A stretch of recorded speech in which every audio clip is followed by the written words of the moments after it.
Olá a todos, eu sou o professor Olavo e hoje eu vou dar mais uma aula para os meus alunos de fenômenos mecânicos.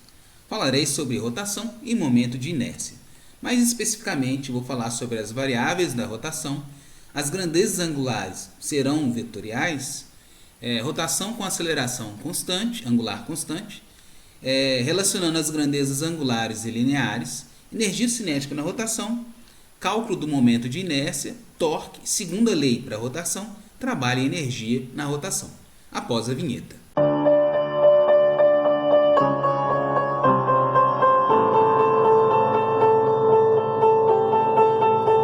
Então, iniciando aqui, né? Então, vamos falar de rotação. Agora estudaremos o movimento de rotação. Aplica-se as mesmas leis, ou seja, mas precisamos de novas variáveis para expressá-las, que são os torques e a inércia rotacional. Um corpo rígido gira com uma unidade, conjunta. Estudaremos a rotação em torno de um eixo fixo e existem pré-requisitos que excluem de nossa consideração. Por exemplo, o Sol, onde camadas de gases rotacionam separadamente, ou uma bola de boliche, na qual a rotação e translação ocorrem no eixo fixo. Então, o que a gente vai pegar aqui na parte de rotação é o seguinte, eu vou pensar aqui, ó.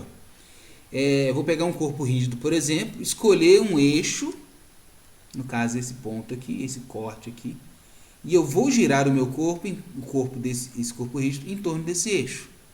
Outra maneira de observar também é, por exemplo, aqui olhando de cima, eu vou fazer rotações em torno de um ponto fixo aqui. Então, o eixo fixo é chamado eixo de rotação, de acordo com essas figuras aqui abaixo, mostra uma linha de referência. A posição angular dessa linha e do objeto é tomada relativa a uma direção fixa, que é a posição angular zero. Então, basicamente, o que eu estou falando aqui é isso aqui. Ó. Eu vou considerar esse ponto aqui como zero e a partícula, esse objeto vai girar nessa direção. Então, essa é a linha de referência aqui.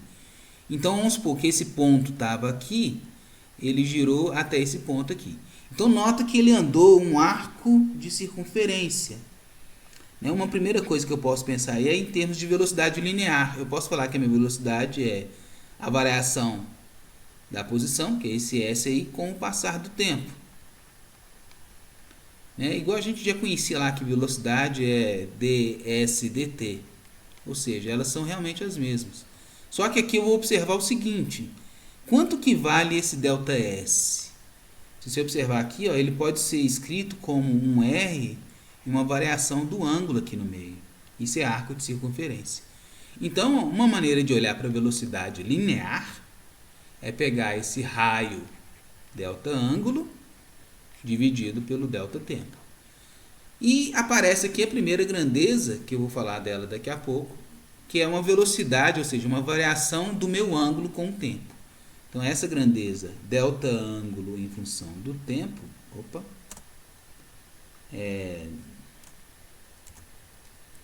aqui em função do tempo, eu chamo de velocidade angular ômega. Tá? Então, limpando aqui. Então, como eu tinha desenhado antes, eu posso falar que a variação do ângulo, então aqui está faltando alguns deltas, eu vou colocar que eu acho mais interessante. A variação do ângulo é dada pela variação do arco sobre raio, porque ΔS igual a ômega R. E lembra que uma revolução, ou seja, uma volta completa na circunferência são 360 graus, ou em termos de radianos, são 2π radianos. Não volte a zerar θ após uma rotação. Isso porque a gente está acostumado a falar que então 2π é igual a zero. Não, isso é em termos de senos e cossenos. Aqui, por exemplo, se eu estou com o meu sistema de coordenadas, eu saí daqui, se eu voltei aqui, se eu continuar andando, então quer dizer que eu andei 2π radianos e continuei andando com um ângulo aqui. Então, essa é a recomendação que ele dá aqui, de não zerar depois que você dá uma volta. Porque às vezes você dá 3, 4 voltas, e quando você vai computar quanto de combustível você demorou para fazer essa rotação, se você zerar cada ponto aqui, você vai errar a conta. Então, a gente chama de deslocamento angular a variação do ângulo, que eu já até coloquei aqui, o ângulo final menos o ângulo inicial. E a gente chama de velocidade angular, que eu até falei lá, como a variação do ângulo sobre o passar do tempo. E, né, usando a questão infinitesimal, a gente pode falar de velocidade angular instantânea, ou seja, a gente está repetindo tudo que a gente já falou lá de velocidade. Lembra como que era a velocidade? Variação da posição em função do tempo, né? Ou eu posso falar de velocidade instantânea. O que é velocidade instantânea? ds dt. O que é velocidade angular, então? Variação do ângulo em função do tempo. O que é a velocidade angular instantânea? dθ dt. Então, de novo, eu posso ter, por exemplo, o ângulo θ em função do tempo, será 2 mais 3t ao quadrado. Esse aqui é meu ângulo. Quer dizer que meu ângulo, quando é 0, vale 2, passou 1 segundo, vale 5, passaram 2 segundos. Aqui dá 4, 12 mais 2, 14, assim por diante. Qual que é a velocidade angular? Ômega. É só derivar isso aqui. Então, 2 corta, dá 6t. Assim por diante. Bem, se o corpo é rígido, essas equações se aplicam a todos os pontos do seu corpo. Quer dizer o quê? Vamos supor que eu tenho aqui uma batata, aqui, que eu vou gerar essa batata. Então, eu prendo aqui em um ponto e faço essa batata girar ali, ó, voltando para cá. Se eu pegar a velocidade angular desse ponto, nota, se ela dá uma volta por segundo, essa batata dá uma volta por segundo, o que significa? Esse ponto deu uma volta em um segundo. Esse outro ponto aqui, uma volta em um segundo, e assim por diante. Então, se o corpo é rígido, ou seja, diferente de um gás, igual ele citou ali, vamos supor que essa parte aqui anda mais que isso, ou seja, a batata se deforma à medida que ela gira. Eu não estou interessado nesses casos, então estou falando de corpos rígidos. Se esse aqui deu uma volta, qualquer outro pedaço aqui dele também deu uma volta. O módulo da velocidade angular, né, é dado pela velocidade escalar. Tá? A velocidade angular escalar. Ou seja, eu tiro o conceito de ângulo aí. Então, estou pegando esse caso que eu mostrei anteriormente, observe, eu saí desse ponto e fui até um ponto que tem uma variação de ângulo θ. Então, meu delta θ eu saí de um θ inicial, um ângulo inicial, fui até um ângulo final. Então, é θ2 menos θ1. E, além disso, eu posso fazer o quê? Tem essa variação do ângulo. Então, eu posso falar de aceleração angular. Igual a gente fala de quem? De aceleração. A aceleração, aqui eu vou falar de alfa. Enquanto lá eu falava de A, aqui eu falo de alfa. Enquanto lá eu falava de velocidade, aqui eu falo de ômega. Então, eu posso falar do caso em que a velocidade angular de um objeto muda com o tempo. Ou seja, eu defino alfa, que é velocidade angular, aceleração angular, como sendo a variação da velocidade angular com o tempo. Delta ômega sobre delta t. Ou no caso instantâneo, alfa é a derivada de ômega t. Então, no limite de tempo muito curto, variação sobre variação vira uma derivada. Essa é a velocidade angular instantânea. Igual foi, né? Antes. A aceleração era o quê? Delta v sobre delta t. O que é a aceleração instantânea? dv dt. O que é o alfa? Aceleração angular. Delta velocidade sobre delta t. O que é a aceleração angular instantânea? d ômega dt. Então, a gente meio que eu costumo falar que a física, a gente repete alguns conceitos, só aumenta os requintes de crueldade. Então, aqui a gente está usando agora a derivada, coisa que no ensino médio a gente não sabe muito. Se o corpo é rígido, essas equações se aplicam a todos os pontos do corpo. Com a regra da mão direita, né, a gente, para determinado sentido, a velocidade e a aceleração angulares podem ser escritas como vetores. Então, lembre sempre de usar a regra da mão direita. Ponta dos dedos vai no caminho de que o objeto está girando. Então, a gente considera positivo, se for no outro sentido, negativo e assim por diante. Se um corpo rotaciona em torno de um vetor, então o vetor aponta para a direção ao longo do eixo da rotação. Igual eu falei aqui, hein? Tem o vetor para baixo ou para cima, eu posso rotacionar na mesma direção na mesma direção ou na direção oposta a um vetor, por exemplo, definido para cima. Deslocamentos angulares não são vetores, né? Porque a ordem das rotações em torno do eixo diferentes importa. Então aqui tem uma ilustração, vamos supor que eu defino aqui o eixo Z, o Z para cima é positivo, eu estou girando esse objeto no sentido horário, então quando ele gira no sentido horário, ele aponta para o sentido negativo do Z, né? Então aí fica aquela macete, né? O horário é negativo. Então tá aí a explicação, um disco em rotação em torno do eixo que passa pelo centro do disco. A velocidade angular do disco pode ser representada pelo vetor W, aliás, ômega, que coincide com o eixo de rotação que aponta para baixo, como mostra na figura C. Aqui, ó. Estou fazendo a mãozinha assim, então está apontando para baixo. Estabelecemos o sentido do vetor velocidade como sendo para baixo pela regra da mão direita. Quando os dedos da mão direita envolvem e apontam no sentido do movimento, o polegar estendido determina, né, mostra o sentido do ômega. Então, esse aqui é o caso de rotações horárias, o ômega aponta para baixo. Rotações anti-horárias, o ômega aponta para cima. Aí a gente começa a montar uma tabelinha que eu gosto muito. No final do semestre, do curso, né, a gente costuma ter uma tabela que é uma tabela de equivalência entre as grandezas rotacionais e as grandezas lineares. Então, funciona da mesma forma que as equações de aceleração linear constante. Veja na tabela 1. Né? Simplesmente mudamos os valores lineares pelas angulares. Observe aí nas tabelas abaixo. Todas as outras podem ser derivadas a partir delas. Então lembra, lá no início, observa aqui comigo, a equação 2.1, lá do capítulo 2 do Halliday, lá que a gente viu. Velocidade inicial, velocidade é igual a velocidade inicial mais aceleração vezes tempo. De onde que veio essa fórmula? Essa fórmula veio daqui, ó. Então, quando eu pego a aceleração, igual velocidade final menos velocidade inicial, sobre tempo final menos tempo inicial. Aí eu considero o tempo inicial zero, e eu fico com isso aqui, ó, que é zero, então fica V igual, vamos fazer assim, V menos V, zero, igual a AT.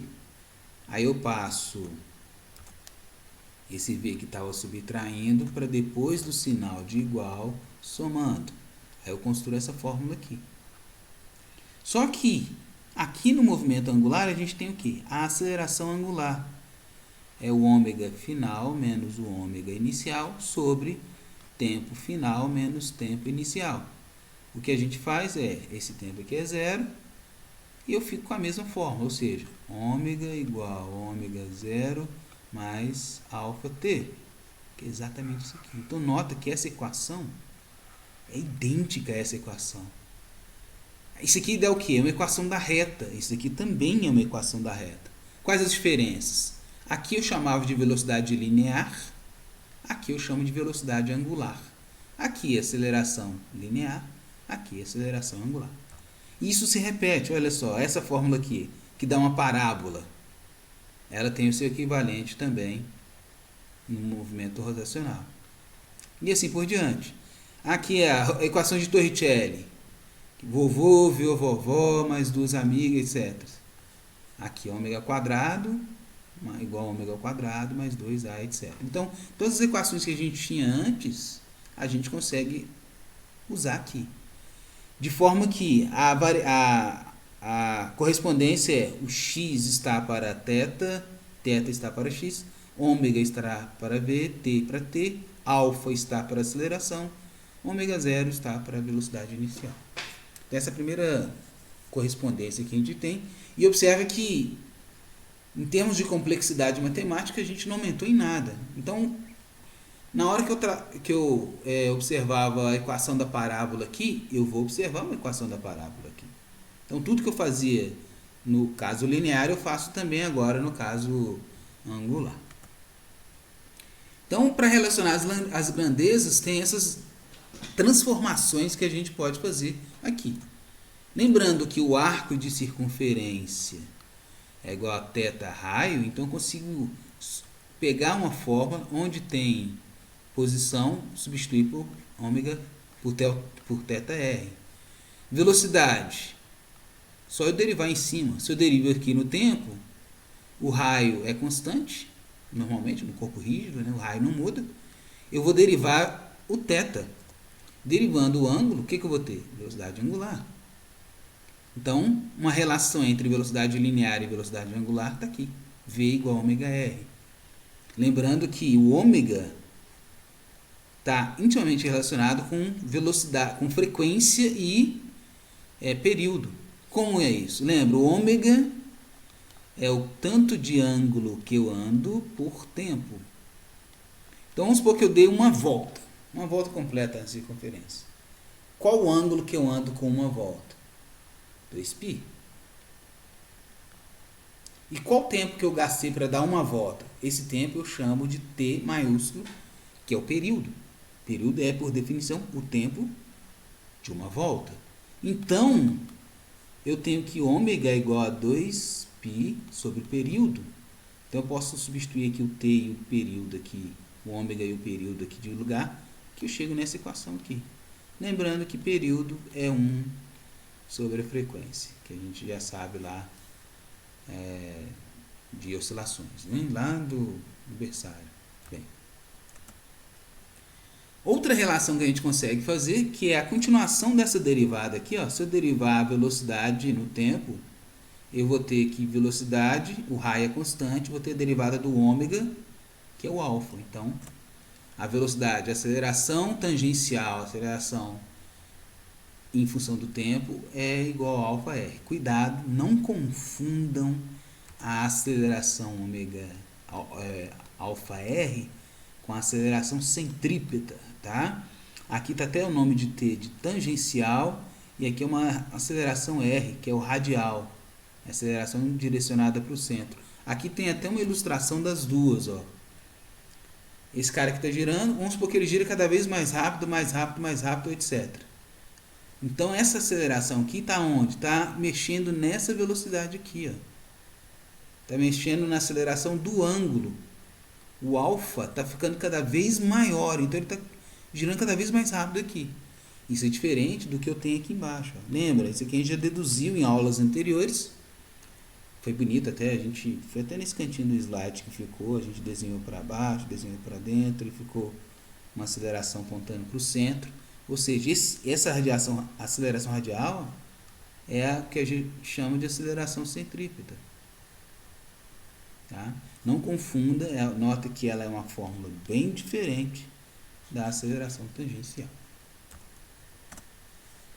Então vamos agora falar de energia. Então já defini as grandezas da rotação, falei sobre velocidade angular, falei sobre velocidade, aceleração angular, né? Falei sobre θ. E agora, como que fica a questão da energia cinética na rotação? Então, vamos supor que eu tenho aqui um eixo, eu tenho várias partículas aqui, ou até um corpo rígido, daqui a pouco eu vou falar sobre isso. Mas essas partículas, eu posso até definir um centro de massa aqui, e essas partículas vão girar em torno de um eixo aqui. Como que eu acho a energia cinética desse sistema? Bem, se cada partícula de massa m, i, tem a sua velocidade i, então a energia é o quê? Massa i, velocidade i ao quadrado sobre 2, e eu somo todos, né? Eu vou somar todos essas massinhas, né? Mas nota que essas massinhas, elas estão o quê? Elas estão girando em torno do eixo. Então, por exemplo, na hora que eu for escrever a velocidade 1, o que a velocidade 1 é? Nota, se é um corpo rígido, quando a velocidade 1 dá uma volta, a massa 1 dá uma volta, a massa 2 fez o quê? Eu já falei isso. A massa 2 também deu uma volta. E essa massa 3? Também uma volta. Então, eu posso chegar aqui e falar que a velocidade 1, o que a velocidade 1 é? É a velocidade angular, raio 1. E a velocidade 2? É a velocidade angular, raio 2. E assim por diante. De forma que quando eu somar todas as mv2 sobre 2, eu vou ter isso aqui, ó, m1 v1 ao quadrado, m2 v2 ao quadrado, e assim por diante. Aí acaba que acontece o quê? Como todos os ômegas são iguais, que é o que eu mostrei aqui, ó, cada um vai dar a mesma volta, quando um dá uma volta, todo mundo deu a mesma volta, então o ômega, que é volta por tempo, é constante, é a mesma para todo mundo. Isso aqui pode sair da minha somatória. Isso aqui é uma constante que multiplica todo mundo. Então acontece que aqui eu vou ter um ômega ao quadrado R1 ao quadrado, um ômega ao quadrado R2 ao quadrado e assim por diante, que está expresso aqui. Ou seja, a energia cinética pode ser escrito como somatório de meio de mR2 ômega ao quadrado. Tá? Então, lendo aí o texto, ó, ele fala o seguinte: aplicar a fórmula de energia cinética para a partícula pontual e somar sobre todas as partículas a energia cinética, ou seja, meio de mv2 sobre 2. Velocidades lineares diferentes, né? Mesma velocidade angular para todas as partículas, mas raios diferentes, que foi o que escrevi agora há pouco. A partícula 1 dá uma volta completa, a 2 também dá uma volta. O ômega delas é o mesmo, só que cada velocidade i vai ter um ômega e o seu raio i. Então os raios são diferentes, mas essa velocidade aqui é igual. Dessa forma eu posso escrever a energia cinética como essa fórmula aqui, ó. Então, a velocidade angular é a mesma.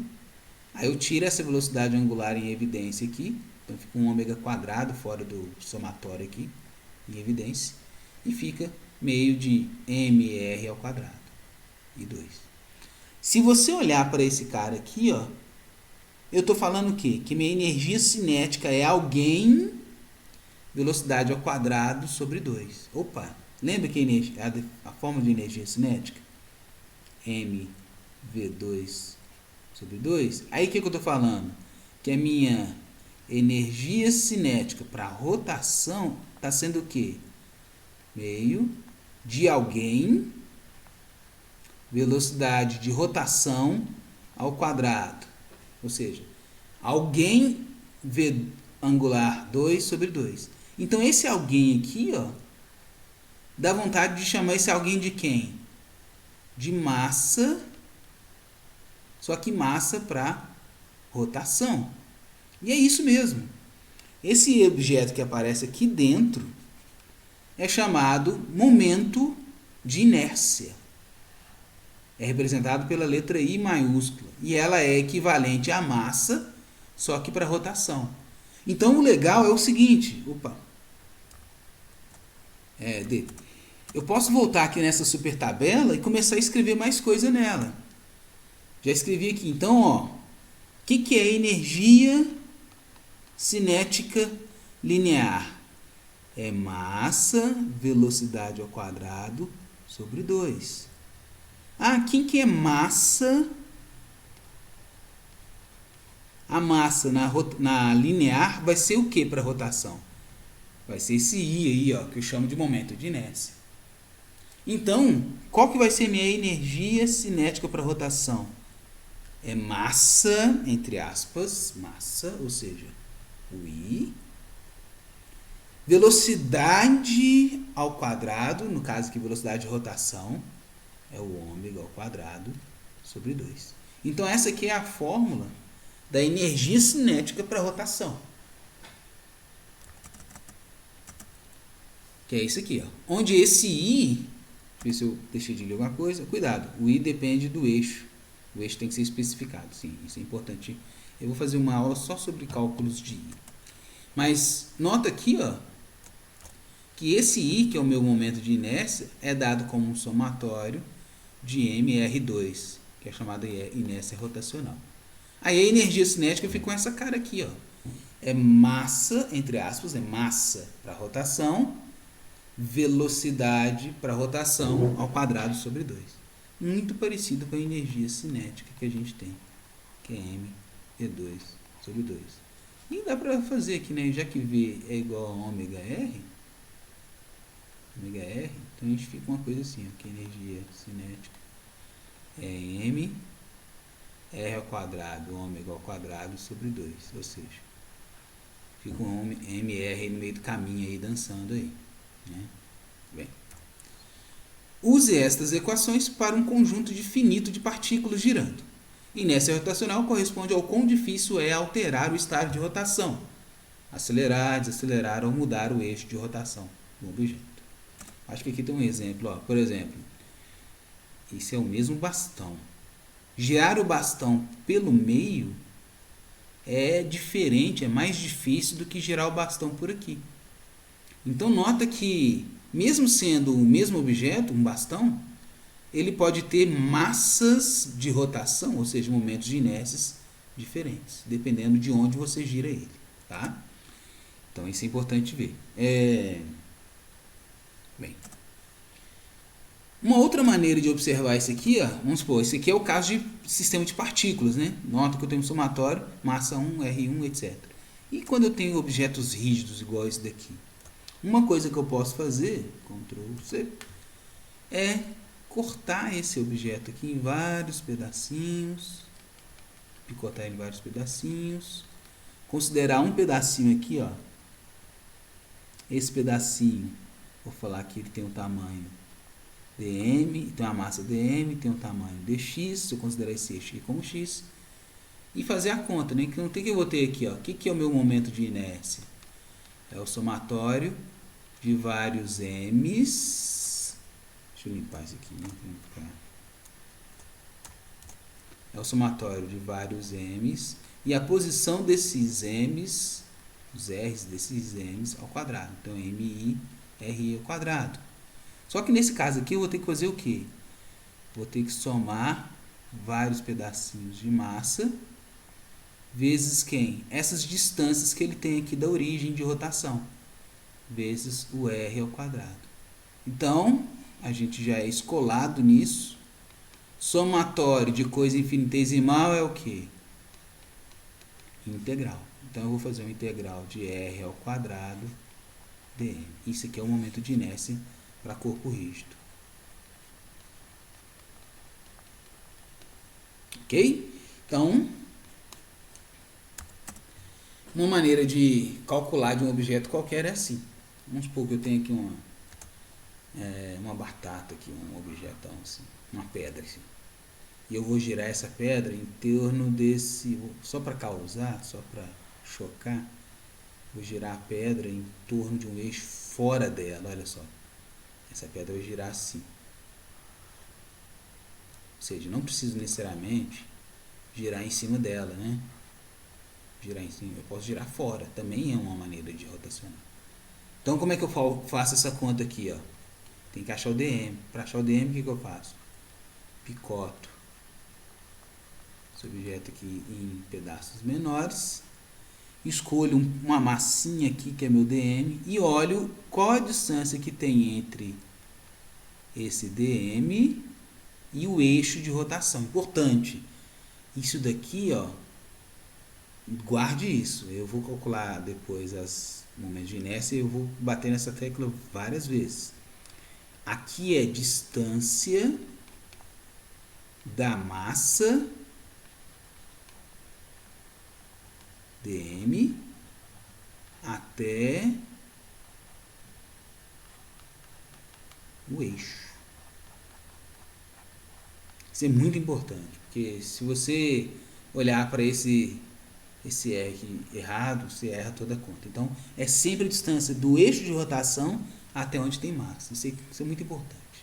Então, ó, a princípio, podemos sempre usar essa equação, mas existe um conjunto de formas para as quais esses valores já foram calculados para eixos comuns, que é a tabela próxima aí. Então, essa tabela aqui, ó, é para a gente achar o momento de inércia de um anel, o momento de inércia de um cilindro oco, momento de inércia de um cilindro ou de um plano, né, de um disco, girando aqui tudo pelo eixo central. E aqui, ó, um cilindro também, só que girando em torno do comprimento, uma haste girando pelo meio, que é até o exemplo que eu mostrei aqui, que é diferente de girar por ali, uma esfera maciça girando, uma esfera oca, um anel, só que girando em torno do raio, ao invés de pelo centro, e um plano. Então, Não se desesperem, porque nas próximas aulas eu vou dedicar uma aula só para deduzir todas essas fórmulas que aparecem aqui. Notem, quando eu giro um anel pelo centro aqui, ó, o momento de inércia dele dá mR2. Um cilindro oco dá aqui, ó, meio de m R1 ao quadrado mais R2 ao quadrado, e assim por diante. De um cilindro de um disco, meio de mR2, e assim por diante. Eu vou deduzir todos esses aí, né, para, quem sabe, cair uma ou outra na nossa avaliação, terceira avaliação aí, tá?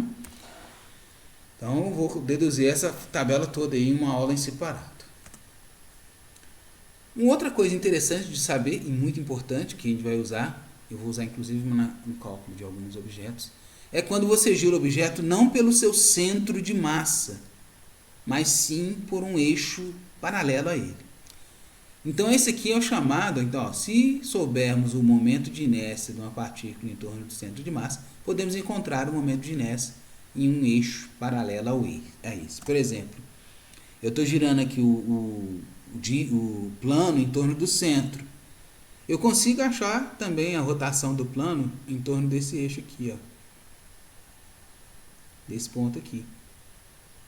Existe uma correspondência entre girar ele por ali e girar ele por aqui. A correspondência está relacionada com essa distância aqui, ó, que a gente chama de Hzinho, tá? Então, esse Hzinho aparece aqui, ó.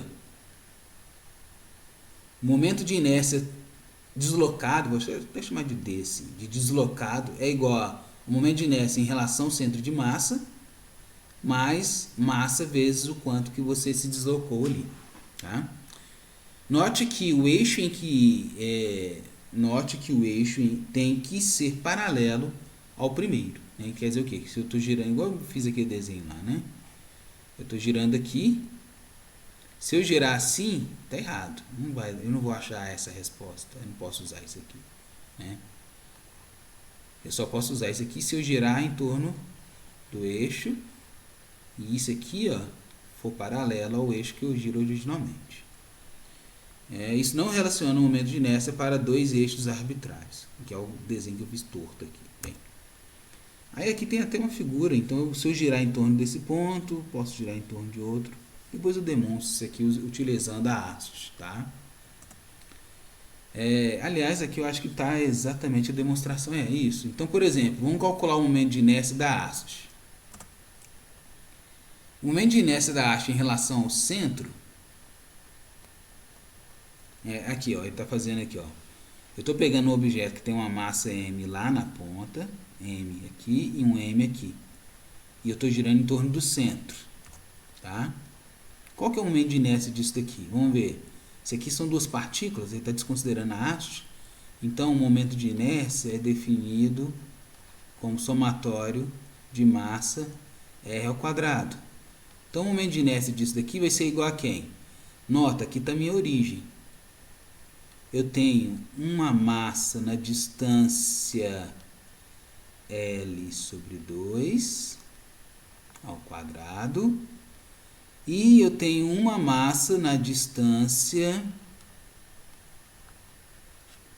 L sobre 2, e essa distância aqui ao quadrado. Então, isso aqui vai dar L sobre 4, mais L sobre 4, somando aqui dá 2mL sobre 4, que dá, então, o momento de inércia do primeiro de cima aqui vai dar quanto? Vai dar mL ao quadrado sobre 2. Guarde essa informação. Agora eu quero fazer esse daqui, ó. Esse daqui ele é o quê? Vou usar essa mesma fórmula. O momento de inércia desse de baixo aqui é o quê? Massa na posição 0, então 0 aqui, mais massa na posição L ao quadrado. Então esse momento de inércia de baixo aqui, ó, dá mL ao quadrado. Pelo teorema dos eixos paralelos, o que eu sei? O momento de inércia deslocado é o momento de inércia, aliás, aqui é um I, né? é o momento de inércia em relação ao centro de massa mais mh2. Então, o meu momento de inércia deslocado, o que ele é? Então, meu momento de inércia deslocado, que é esse aqui, ó, ele é igual. O meu momento de inércia em relação ao centro, cadê o momento de inércia em relação ao centro? Está aqui, ó. É o ml ao quadrado sobre 2, que é o meu momento de inércia em relação ao centro, mais massa vezes o meu deslocamento ao quadrado. Então, eu estou girando nesse eixo. Esse eixo ele está o quê? Está deslocado de L sobre 2. Então, mais que L sobre 2 ao quadrado, que é o meu Hzinho. Então, o que vai acontecer aqui? Isso aqui vai dar... Tá certo a minha conta aqui? Deixa eu ver. Esse 2 aqui foi por quê? Cadê? Tá, desculpa, que é a massa total. Que é a massa total. Então aqui, ó, igual ele tá fazendo aqui em cima, né? Deixa eu acompanhar ele aqui, ó. Então aqui é em relação ao centro de massa. E aqui é o quanto de massa que eu tenho aqui, ó. Ele tem uma massa total de 2 m deslocado de meio. Então aqui tem um 2 aqui, ó. Só faltou esse 2. Quando eu faço essa conta, eu recupero exatamente o ml ao quadrado sobre 2, que é o que eu tenho aqui. Bem, é isso. Deixa eu limpar aqui. E, sim, agora vamos falar sobre torque. Então, a gente dá procedência aqui, essa grandeza aqui é muito importante. Por quê? A gente lembra, a gente está reconstruindo aqui a nossa super tabela, né? Então aqui a gente vou deixar escrito aqui, todas essas grandezas aqui, ó.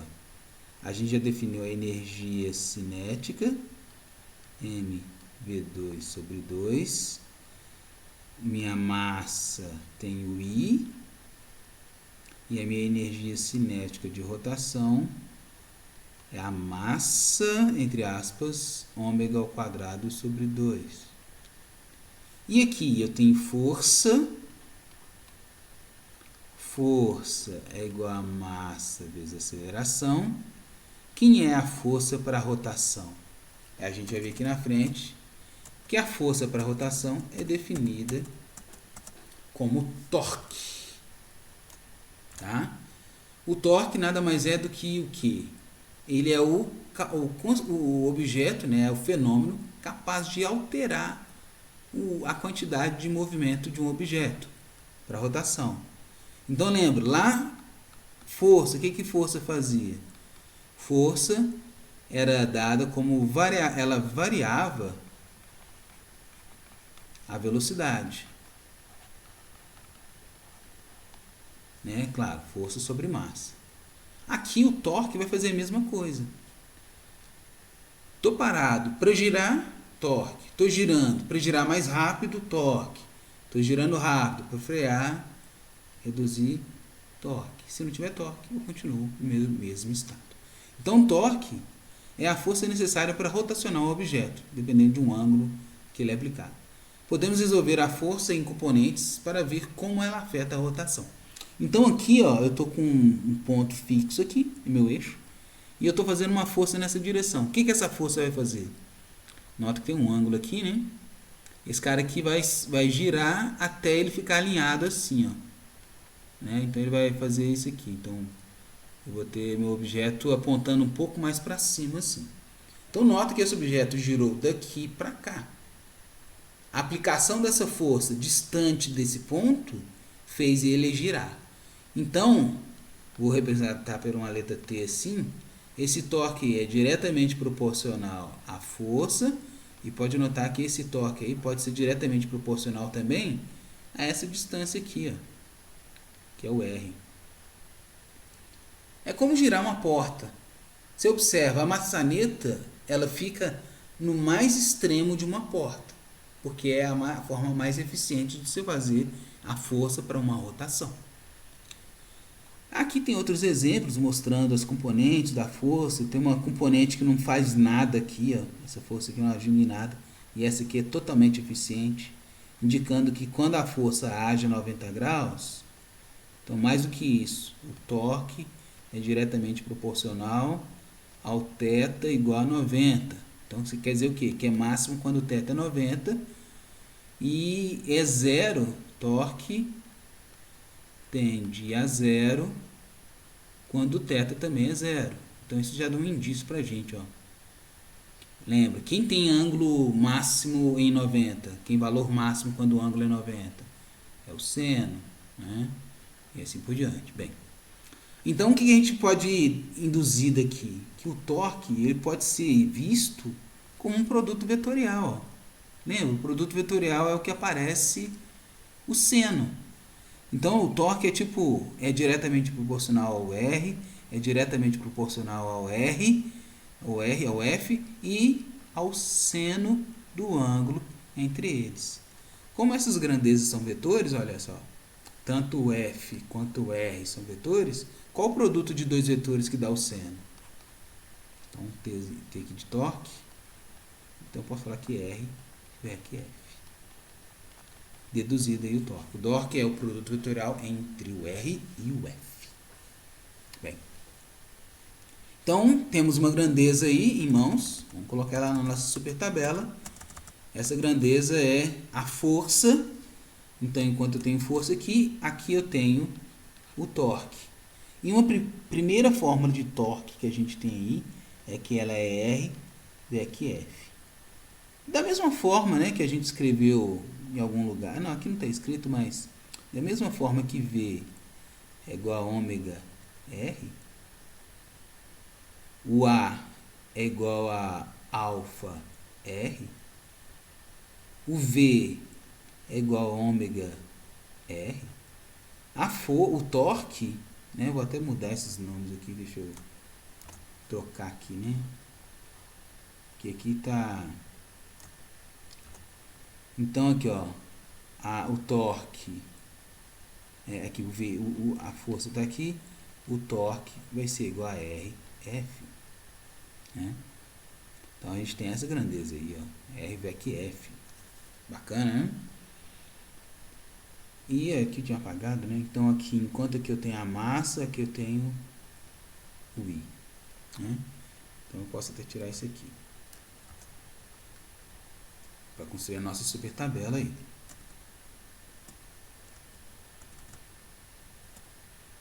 Então, já até cheguei no slide que pretendemos aqui. Então, observando aquelas características, a gente chega à conclusão que o torque, que é esse tal aqui, não tem diferença aqui, é R, força, seno do ângulo entre eles. Como são duas grandezas angulares aqui, né, vetoriais, o produto entre dois vetores que dá o seno é o produto vetorial. Então, ó, uma linha estendida a partir da força aplicada é chamada de linha de ação, que é aquele R que eu mostrei lá. A distância perpendicular a essa linha da ação é o chamado braço de alavanca, que é esse desenho aqui, ó. Nota que o ângulo aqui, o F, não faz um ângulo 90 graus, ele tem duas componentes. Uma componente não faz nada, está na mesma linha, e aqui é a que faz tudo, é o que a gente chama de braço de alavanca. É a parte da força que está a 90 graus do eixo aqui de rotação. A unidade do torque é Newton metro, Newton vezes metro, né? Sistema internacional, metros e Newton. Note que 1 joule é Newton vezes metro, mas torque nunca são expressos em joules, né? Torque não é energia. É uma grandeza diferente. Novamente, torque é positivo se causa uma rotação anti-horária e negativo no caso contrário. Para diversos torques, o torque resultante, ou torque líquido, é a soma de todos os torques. Então, o princípio da sobreposição, de novo. Se eu tenho várias pequenas forças aplicadas a um objeto, a força total é a soma dessas forças, soma vetorial. E aqui a mesma coisa. Se eu tenho vários torques agindo num corpo, ou seja, toda hora eu dou uma pequena força em algum ponto aqui, o torque total vai ser a soma desses torques. Aí vem essa pergunta. Essa pergunta é ótima, junto da nossa tabela lá. Vamos voltar para a nossa tabela, que eu estou preenchendo a super tabela aqui. Bem, força é igual a massa vezes aceleração. Será que torque é igual a massa para rotação, vezes aceleração, entre aspas, também, que é alfa, que é a aceleração para rotação? Já que força é igual a massa vezes aceleração, será que torque pode ser escrito como massa e alfa, aceleração? É o que a gente vai ver nesse slide aqui, ó. Então a gente consegue reescrever isso aqui dessa forma. Será? Vamos ver. Aqui, ó. Qual é a definição de torque? Torque não é R VEC F? Então, vou escrever que é R, F, seno de θ. Só que força é isso aqui. Então, torque é igual a R, massa vezes aceleração, seno θ. Vamos pegar o caso ideal em que o θ vale 90 graus, para não ficar carregando esse θ aqui para cima e para baixo. Então, seno de 90 vale 1. Só que a aceleração, se eu voltar lá na tabela, o que eu vou ver? A aceleração é R, massa, R alfa. Ou seja, torque é igual a massa, R ao quadrado, alfa. Só que massa R ao quadrado é a forma mais básica de quem? Do nosso momento de inércia. Então, daí, alfa. Como desconfiávamos. E isso é lindo, por quê? Torque, que é equivalente à força para rotação, é igual a massa para rotação, vezes alfa, que é a aceleração para rotação. Então, a gente pode escrever isso aqui sim. E isso é poderosíssimo, né? Porque se você souber o momento de inércia de uma partícula, você vai conseguir achar o torque e se acha a aceleração que ela está submetida. Bem. E como que fica a questão da energia cinética para rotação aí agora? Lembra? De novo, ele vai perguntar de novo. Ó. Lá atrás, energia cinética a gente já deduziu, né? Que é o quê? É a massa, velocidade ao quadrado sobre 2. Né? Massa para rotação, velocidade para rotação. Só que a gente sabia o quê? Que trabalho é a definição de força, deslocamento. Será que eu posso escrever trabalho como força para rotação, que é o torque, vezes o deslocamento para rotação, que é o ângulo? Será que eu consigo sair daqui e chegar nisso? Vamos ver. Força, o que força é? Em termos de torque, bem, eu posso falar que, vamos fazer o contrário, né? Torque igual a RF. Eu vou fazer o seguinte, então, eu vou multiplicar, vou chegar aqui, ó, vou multiplicar por R, vou fazer, eu vou multiplicar por R,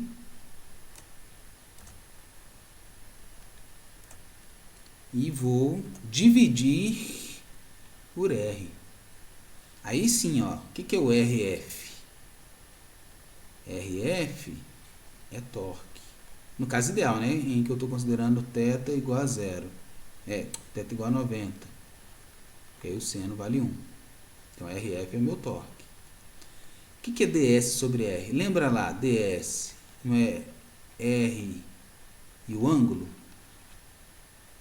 Então, é isso que eu posso fazer aqui, ó. No lugar do ds sobre R, ó, passo o R dividindo lá. Vai virar ângulo. Vai virar ângulo. Porque, né, ds sobre R é o próprio ângulo. Dando exatamente o que está dentro do parênteses aqui. Sensacional. Eu acho essa parte muito divertida, porque mostra que a gente precisa estudar física quase que uma vez, e depois a gente vai revisando. Né? Nota que essa equação aqui, ó, tem as mesmas características da equação que a gente tinha originalmente, que era o quê? Integral de força ds. Só que agora é força e ds. Ok? Bem, Por último, acho que por último e não menos importante, a gente tem a potência, né? Potência é o quê? Potência é trabalho por tempo, né? E a gente viu que potência lá atrás era quem? Era força, velocidade, lembra que a gente calculou isso? Será que eu posso escrever como torque ômega? De cara a gente já vê que sim. Como V é igual a ômega R, então potência vai virar o quê? Força vezes R ômega. F vezes R é o torque, sobrou um ômega aí sozinho. Então aqui está aquela super tabela que eu estava construindo lá atrás com vocês. Posição linear é x, angular θ. Velocidade linear é v, que é o dx dt, e aqui é um ômega dθ dt. Aceleração é a dv dt, alfa d ômega dt. A massa é massa, e aqui é o momento de inércia. Segunda lei, força, massa, aceleração, aqui é torque, massa, aceleração. O trabalho é força, integral de força dx, integral de torque dθ. Energia cinética, massa, velocidade quadrada sobre 2, massa angular, massa, momento de inércia, velocidade quadrada sobre 2.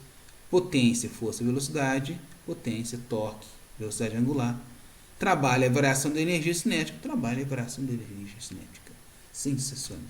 E é isso. Gostou, né? Bem, eu me diverti. Curta e compartilhe o conteúdo que estou produzindo, para chegar a mais pessoas que possam gostar também. Até o futuro.